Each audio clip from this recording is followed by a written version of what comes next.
Hello. Hey. How you been? I've been well. How about yourself? Good. Have you been around? I feel like I've been lost in the ocean somewhere. Yeah, a lot has been happening in the personal lives of the co-founders of the Fox and Pheasant Club and American Whiskey Preservation Society. So we are on pace with bottles, but slightly behind on videos. So today's going to be one hell of a day. And if you're in tune with this and you're tuned in, I think by the time you get to July, we might have a little buzz going on because we're going to have to drink a little bit of whiskey here. We got to make up. We took that Jefferson's ocean journey. Yes, we did. We didn't get back in time. So Yeah. I think that was the last video. We were on a voyage. We were on a voyage. Yeah. You couldn't track us though. So we are back at it, and we're going to kind of go through a few of our month's tastings today. And it's been fun. It's been fun selecting. It's been fun packaging. It's been fun doing the things. We've sourced a lot of great whiskey for the future. But we are, and hold right now, because you probably see it. It's the Leaning Tower of Pisa. Yeah. We will, we'll edit that out. We'll edit that out in post. Yeah, maybe. Let's make sure this is okay. Hopefully it won't delay the video another month. Yeah. Okay, that's it. That's we're now on to August. And we're back. Yeah. And we're back. Here we go. So we are. This is May's Pours, and I think that this was cool for us to kind of go back to because the Society Pour for May, I think, was one of the first and early, as we started going into different whiskeys for you to taste, and like we started going like these are it was one of our selections for the daily drinker, right? Sure. But one of your go-tos for a long period of time. Absolutely, yeah. And much like, I think when you think about the Eagle Rare pours and like these full-bodied, true profile bourbons, it checks a lot of boxes for a traditional Kentucky straight bourbon whiskey of the profile. Well, when you started the journey for me with whiskey in general, it was Eagle Rare that really turned the corner for me. Yeah. But then, Eagle Rare became somewhat rare to find, and you brought some Michters over, and we started drinking Michter. Hey, wow! At this rate, we might not make it to July. I may not make it through this video. And Michters became kind of my go-to for a long period of time, my daily drinker. We promoted the heck out of this. Yeah. To our friends and family and folks that we knew that liked bourbon because it was an affordable bourbon that you could find pretty much anywhere. They also have the American whiskey version, which is also really good. Yep. It was a staple. It's on every shelf in almost every grocery store and every liquor store. That's the thing. You can find it. It's tasty. It's good enough to drink neat. It's great on a rock. It's also great at a cocktail. It's very versatile. It also, when I say the profile of American bourbon, it is, hardcore caramel, hardcore vanilla, good bits of tobacco. You got some, earthiness in the middle, and so a little bit of cherry, light oak, and then it gets into that. When this glass sits empty for a minute, it smells like pure pipe tobacco afterwards, right? And so it checks all the boxes. Yeah, it does. Now, ironically, as we get to the very, very end, we'll also kind of talk about like how our profiles changed over time. Yeah. And now, as you blind taste this against other things that we like, there might be some differences of opinion there. It's not my daily drinker anymore. Yeah, so we'll get to that. But again, I know many people. I just had a friend over last week where we probably tasted 15 different whiskeys, and Michter's is one of his absolute favorites, right? So it is a very, very popular whiskey. But I understand why. So let's get into the history just a little bit. First, let's talk about the beauty of American commercialism and what marketing can do for a brand. So Michter's. This is why I wear my glasses today. Yeah. Distilled in small batches, according to the Michter's pre-Revolutionary War quality standard dating back to 1753. Small batch whiskey established 1753. Pretty bold statement for someone who never even distilled their own liquor until about 6-7 years ago.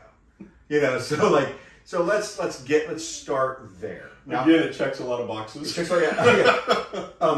Amazing history though, right? So if you want to follow the trademark, that's where the cool shit happens.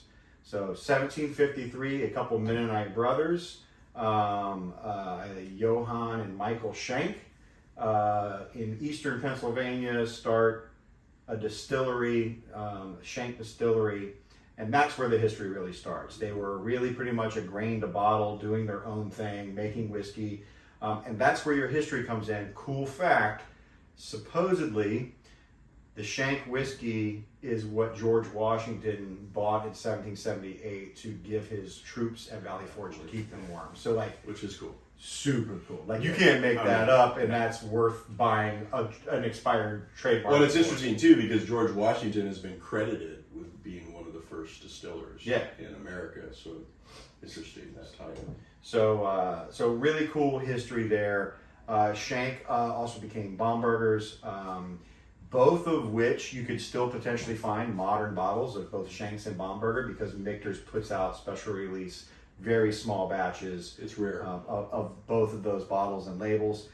For the most part, you're going to see Michter's in their small batch bourbon, American whiskey, and rye. Then they've got now the never you can find toasted barrel. Yeah. 10-year. You've got 10-year, 25. Yeah, 10-year, 20-year, 25-year. Yeah. All of those have. So they do in rye as well, not just lights out when it comes to pricing on that stuff. So I think I said it in there. It's a pretty cool manufactured brand that can ask anywhere from $40 to $6,500 for their bottles and get it. So really, really good. My opinion on it has changed a lot over the last 2 years. So again, mine too. Very drinkable, very affordable, very available. And let's very quickly get into a little. And by the way, man, it's been a minute. It so has been. There you go. So, so the caramel is hardcore. Yeah. You got like candied kind of flavors, a candied citrus, caramel. Some vanilla in there. You get all of those very sweet, pungent, strong smells coming out of it. It's ironic to me because I often read some reviews on Michter's and a lot of people say delicate or subtle. And I don't think there's anything subtle about this whiskey. I feel like they're nicely married, but that they're not subtle. There's definitely an aroma going on. So as you take your first sip,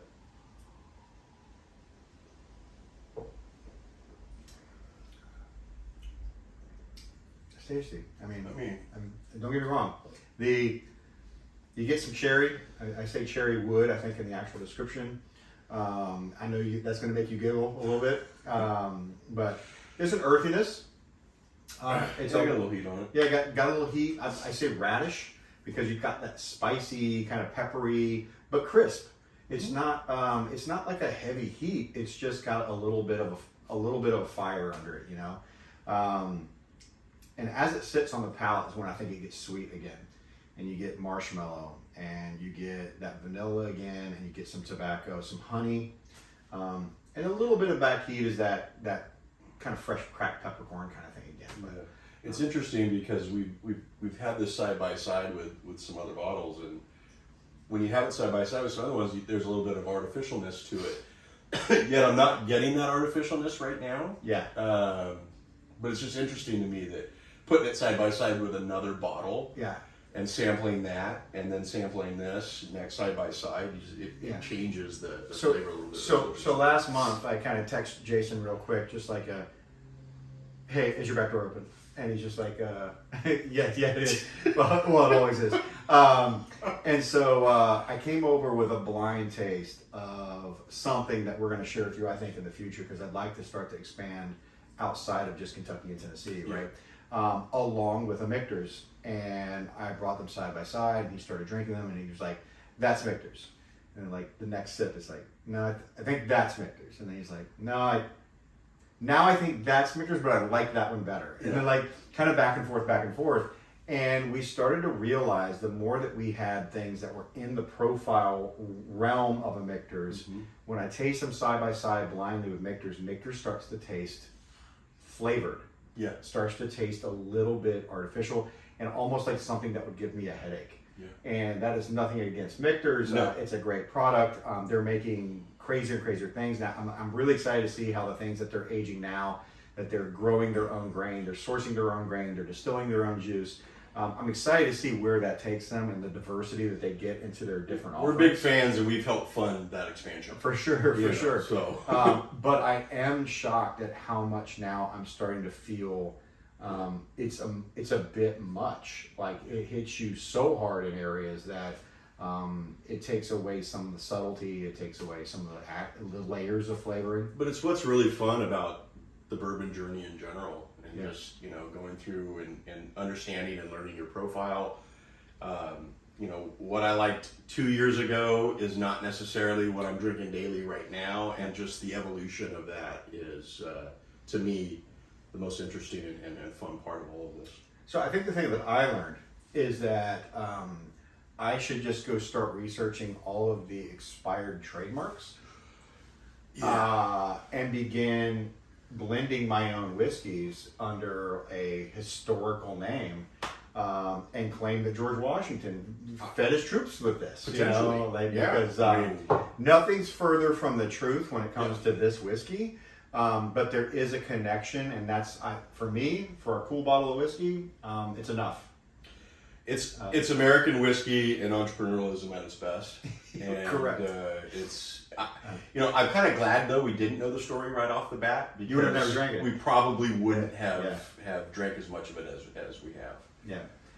That being said, in a pinch, it is always a go-to. If I'm going to a place where they are wanting to drink whiskey, but they don't drink a lot of whiskey, I know I can go to almost any store. I can source a bottle of Michter's bourbon. By the way, if you're ever wondering, because I've heard people, Michters, the new owners who bought it in 1989, unexpired trademark, actually simply named the brand after their two sons, Michael and Peter.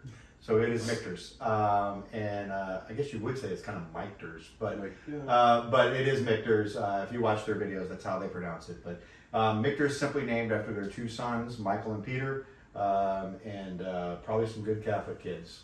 Michael and Peter. It's a great social bourbon.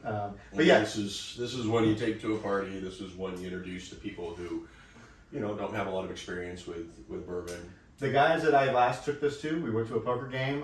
Some guys that I kind of work with, they typically drink like Jamesons and whatever else. And I started pouring this, and they all thought it was amazing. They thought it was way more, not a lot of depth and flavor. A lot of depth and flavor compared to what they were drinking. There was a lot of depth and flavor. There's enough roundness to it, and the finish is smooth enough where people can just drink this straight for the first time and actually enjoy it. So again, it's a great introduction bourbon. I think it's got a lot of great profiles. If you find somebody who drinks this and likes it, you can find so many bourbons to introduce them to that they're going to be big fans of. Absolutely. Because again, it's not subtle. Lots of very strong profiles, but it's a great bourbon to get started with. It's why it's a society pour, because this is your opportunity to try something that's really great that you can share with friends and family, and it's affordable. It's gotten a little bit more expensive, $40-$45, over the last couple of years. So there's been quite a price increase, but I mean we're feeling that in every product. Well, not only that, but that's what happens when the 10 years starts to go for like $500 and the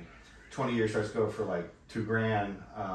Like when that starts to happen, your normal juice starts to go up too. So, but again, we hope you enjoy this guy. We've got a little bit more to go before we can move on. But a great pour, some really use your flavor chart. Use the flavor wheel. Yeah, use your flavor wheel, because this is one that you're going to taste a lot of very bold flavors that you should be able to identify pretty easily on there. And it's a great practice bourbon for that. So We're gonna start using the flavor wheel too on some of these videos, so that we can demonstrate it a little bit for those of you that might be uncomfortable utilizing it. Yeah, It's a great tool, and it's something that I think we need to get. yeah, we can maybe get one on the wall that we can like talk through as we go through it, because I believe it or not, when I'm usually doing the tasting notes, I'm using the very same tasting wheel that we sent out. In order to make sure that I'm kind of being consistent, but I'm also not like closing my mind off to things that might be there. And it's sometimes really challenging when you try something, you're like, I taste something, but I can't quite put my finger on what it is, and then you start going through the wheel, and you're like, oh, I think it's more like this. Yeah. And everybody tastes a little bit differently. Some real leather notes right now. Yeah. Yeah. So A little lemon and leather. Ooh, Yeah, strong. as it sits. Yeah. Yeah, it's So really good on a cube with a cube. Very yeah. drinkable. with Yeah, a cube. I mean, crushable. Crushable. Dangerously drinkable. Yeah. With a cube. So again, guys, we hope you enjoy. Welcome back. We're sorry it's been a little bit without videos, but I'm sure the tens and tens of you are doing okay without. Yeah, the 12 of you that have viewed our videos since the beginning, we appreciate that. Please leave a comment so that we can get better at what we do. And that we know that you watched. Yeah, So it's helpful. So thank you so much, guys, and we will be right back. That's right. All Cheers. right. Cheers.